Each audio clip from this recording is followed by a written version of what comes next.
بسم اللہ الرحمن الرحیم۔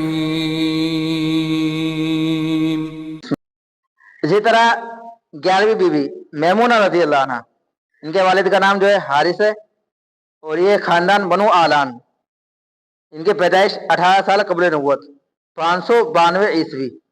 ان کے پہلے شوہر کا نام ہے ابو رحم،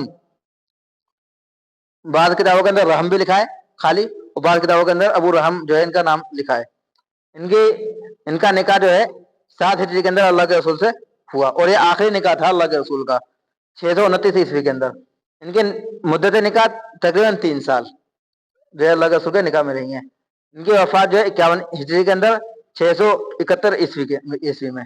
ان کی وفات جو ہے مکہ کے اندر ہوئی، جو مقام شرف کے اندر ہم نے یہ بتلایا تھا، جب اللہ کے رسول صلی اللہ علیہ وسلم عمرہ کرنے کے لیے گئے۔ ایک تو حدیبیہ کے موقع پر جب مکہ میں عمرہ نہیں کرنے دیا، پھر اگلے سال طے ہوا تھا کہ آپ اگلے سال جو ہے عمرہ کریں گے، تو عمرہ قضا جو کرنے گئے اللہ کے رسول صلی اللہ علیہ وسلم مکہ میں، تو مکہ میں جانے سے پہلے ہی جو مقام شرف پر جو ہے نکاح ہوا، پھر واپسی میں بھی وہیں جو ہے رخصتی ہوئی، پھر بعد میں اسی جگہ جو ہے ان کی جو ہے وفات ہوئی، اور وہیں جو ہے ان کا انتقال ہوا، وہیں دفن ہوئی۔ مقام شرف جو مکہ کے قریبی جو ہے ایک جگہ ہے۔ ان کا جنازہ عبداللہ بن عباس رضی اللہ عنہ نے پڑھایا تھا، اور یہ عبداللہ بن عباس رضی اللہ عنہ کی خالہ بھی لگتی ہے میمونہ رضی اللہ عنہ۔ عبداللہ بن عباس رضی اللہ عنہ کی جو ہے خالہ بھی ہیں۔ اس طرح ان سے روایت جو ہے 76 حدیثیں مروی ہیں۔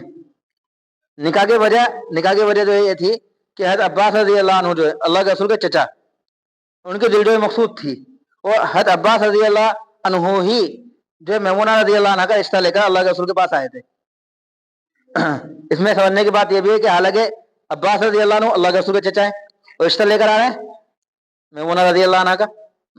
اگر یہ بات سمجھ میں آتی کہ میمونہ رضی اللہ کے رسول کا رشتہ لے کر جاتے تو زیادہ اچھی بات سمجھ میں آتی۔ تو وجہ کیا تھی کہ عباس رضی اللہ عنہ جو ہے اللہ کے رسول کے چچا، وہ میمونہ رضی اللہ عنہ کے بہنوں ہی ہیں۔